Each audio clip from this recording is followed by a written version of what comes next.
Buenos días, hermanos, ¿cómo están? Ya hace calor, ¿verdad? Ya se acerca el verano y también se acerca el retiro de verano. Espero que estén preparándolo adecuadamente cada uno de ustedes y sobre todo pues invitando a esas almas preciosas para que en aquel lugar puedan recibir la salvación. Vamos a meditar la palabra de hoy. Quiero que pensemos en un pasaje que aparece en el libro de Hechos de los Apóstoles, o Hechos, como conocemos vulgarmente, capítulo 16, versículo 30 y 31. Hechos 16, versículo 30 y 31, os leo. Y sacándolos les dijo, señores, ¿qué debo hacer para ser salvo? Ellos dijeron, cree en el Señor Jesucristo y serás salvo tú y tu casa. Es un pasaje muy conocido. No sé, porque parece que nos aferramos a esta promesa, ¿no? Que cuando uno es salvo, pues la bendición de Dios alcanzará a todo su hogar. En cierta medida es verdad. ¿Por qué? Porque una vez que alguien recibe la salvación, es evidente ese nuevo nacimiento dentro de él y debe compartirlo y proveyendo para los de su casa, porque el que no provee para los de su casa, como dijo Pablo a Timoteo, pues es peor que un incrédulo. Entonces, hermanos, yo lo que quiero que meditemos hoy es sobre acerca de esta pregunta. Conocemos esta historia que fue ahí en Filipos, donde Pablo y Silas están predicando el Evangelio y debido a la predicación del Evangelio, pues fueron encarcelados. En lo más profundo de esa prisión, allí en la oscuridad, pues un terremoto los liberó y el carcelero estaba a punto de quitarse la vida, de clavarse su propia espada, porque ya sabes, si se escapan los presos, el que los guarda, el que los vigila, pues acaba muerto, ejecutado. Entonces Pablo le dijo a este hombre, detente, no te hagas nada malo, no te hagas ningún daño, porque estamos todos aquí. Ellos, no sé, pudiendo haberse escapado, no se escaparon. Y este carcelero se acerca a los discípulos y les dijo, señores, ¿qué debo hacer para ser salvo? Esta pregunta es hermosa, ¿no? ¿Qué debo hacer? Hermosa y a la vez contradictoria, ¿no? Porque, claro, los que no saben cómo ser salvos, pues piensan que tienen que hacer ellos algo. Y eso es lo hermoso del Evangelio, que nosotros no tenemos que hacer nada. Entonces, si pensamos en ese corazón que tenía aquel hombre, él sabía que no hay nada gratis en este mundo, o que todo tiene un coste, todo tiene una obra. Y por eso él preguntó, ¿qué debo hacer? Yo quiero ser salvo. Seguramente ese carcelero había escuchado a Pablo y a Silas predicar acerca del Evangelio, de la salvación, del perdón de los pecados, de la ira de Dios, del juicio eterno. Entonces, este hombre cuando vio aquel milagro, el milagro del terremoto, el milagro de que esos hombres no se escapasen, pudiendo tener ocasión para hacerlo, él quiso ser salvo. ¿Cómo puedo ser salvo? ¿Qué puedo hacer?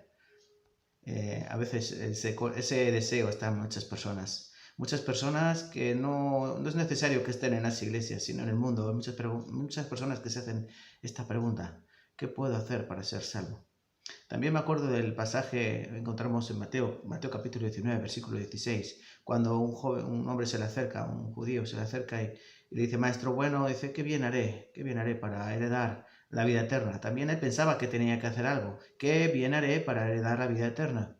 O mismamente en San Juan capítulo 3, Nicodemo, cuando se acerca por la noche a Cristo, a donde estaba, donde estaba el Señor descansando, y sin preguntarle nada, la pregunta lo llevaba en su corazón acerca de cómo ir al cielo. Cristo le dice que es necesario nacer de nuevo y Nicodemo le hace una pregunta.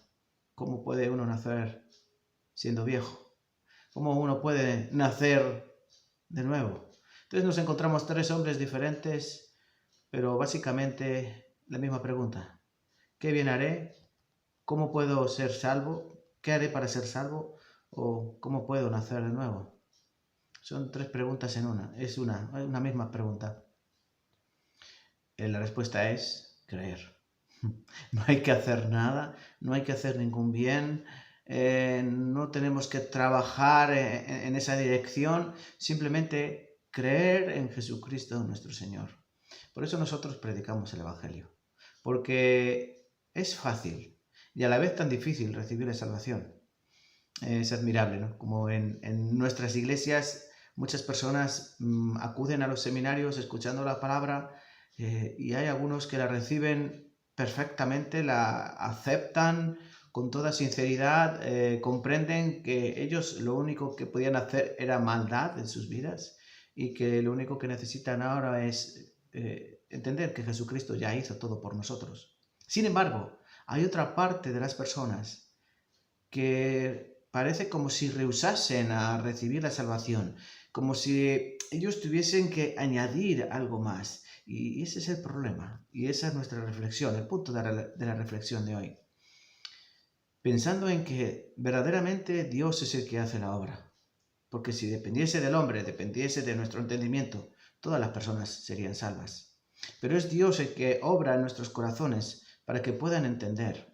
Aquel que no tiene el corazón preparado para recibir la preciosa semilla, siempre va a tener esa pregunta en el fondo de su corazón: ¿qué haré? Y cuando el Evangelio se le es predicado, aún así pensará: pero tengo que hacer algo más, porque yo así me he encontrado a algunas personas cuando hacemos consulta, después de ver el seminario. Ellos piensan que aún así necesitan añadir algo, hacer algo.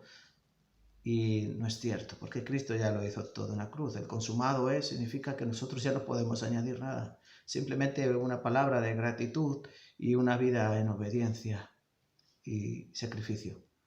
Entonces, hermanos, pensemos en la suerte que tenemos. En la suerte que tenemos de que Dios mismo obró en nuestros corazones para que no con nuestro entendimiento pudiésemos recibir el perdón de pecados, para que pudiésemos heredar la vida eterna. En definitiva, para que pudiésemos ser salvos. Porque hay muchas personas que se hacen estas preguntas, sin embargo, no encuentran la respuesta.